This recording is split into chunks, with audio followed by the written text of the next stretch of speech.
America और उत्तर Korea के बीच पहले ही परमाणु निरस्त्रीकरण और कोरियाई द्वीप पर शांति को लेकर बात बिगड़ी हुई है। अब उत्तर कोरिया दक्षिण कोरिया एक बार फिर आमने सामने है, जिसके लपेटे में अमेरिका भी आ गया है। उत्तर कोरिया अमेरिका पर अब और ज्यादा हमलावर हो गया।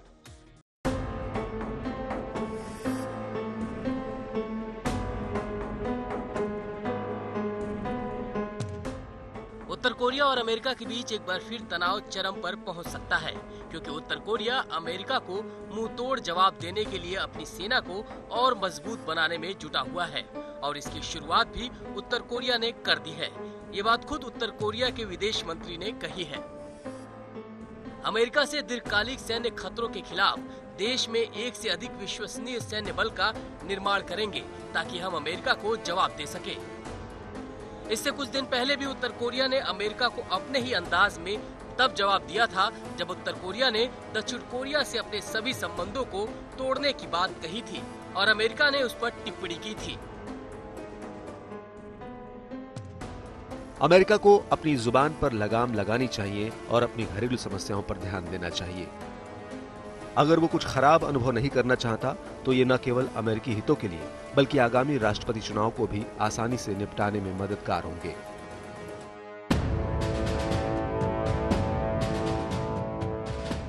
इस विवाद की शुरुआत तब हुई जब उत्तर कोरिया ने मंगलवार को दक्षिण कोरिया की सीमा पर किम जोंग उन की सत्ता के खिलाफ पर्चा बांटे जाने को लेकर संबंध तोड़ने की धमकी दी थी और दक्षिण कोरिया से जुड़ी हॉटलाइन समेत सभी कम्युनिकेशन लाइनें बंद करने का फरमान सुनाया। इसके बाद अमेरिकी विदेश मंत्रालय ने इसकी आलोचना की थी और फिर बदले में उत्तर कोरिया ने अमेरिका को जवाब दिया।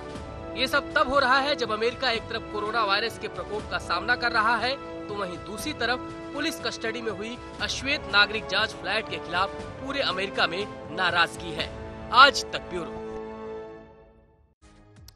पूरी दुनिया में कोरोना का कहर लगातार जारी है। कई देश इस घातक बीमारी से अब तक जंग नहीं जीत पाए, लेकिन इन सब के बीच कभी कोरोना से सबसे ज्यादा प्रभावित रहा इटली अब एक बार फिर खेलों की शुरुआत करने जा रहा है।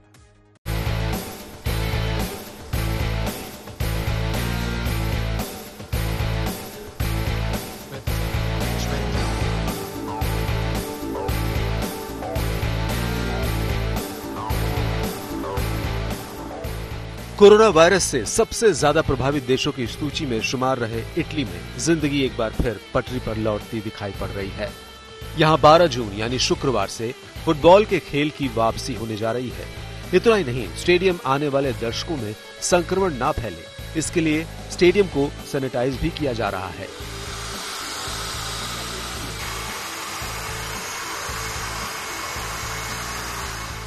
तस्वीर में युद्ध स्तर पर स्टेडियम में सैनिटाइजेशन होते हुए आप देख सकते हैं।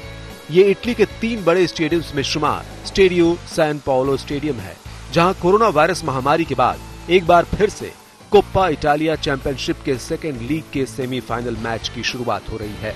इसके फर्स्ट लीग के आखिरी 4 मैच फरवरी में खेले गए थे, लेकिन तब इटली में तेजी से फैल रहे कोरोना वायरस के बाद बाकी मैचों को रोकना पड़ा था। अब नए कैलेंडर के मुताबिक 12 जून को जुवेंटस का सामना एसी मिलान से होगा, जबकि इसके अगले दिन नपोली का सामना इंटर मिलान से होगा और 17 जून को लीग का फाइनल मैच खेला जाएगा, जिसका इंतजार फुटबॉल प्रेमी लंबे समय से कर रहे हैं। फिलहाल इटली में कोरोना वायरस काबू में है। हालांकि शुरुआत में इस खतरनाक बीमारी ने इटली में जमकर कहर बरपाया था। यही वजह है कि इटली अब भी उन 10 देशों की लिस्ट में 7वें नंबर पर है, जहां कोरोना संक्रमितों की संख्या सबसे ज्यादा है। यहां करीब 2,36,000 से ज्यादा लोग संक्रमित हैं और 34,000 लोगों को अपनी जान गंवानी पड़ गई। आज तक ब्यूरो। दुनिया आज तक में फिलहाल के लिए इतना ही, लेकिन देश दुनिया की खबरों के लिए आप देखते रहिएगा आज तक।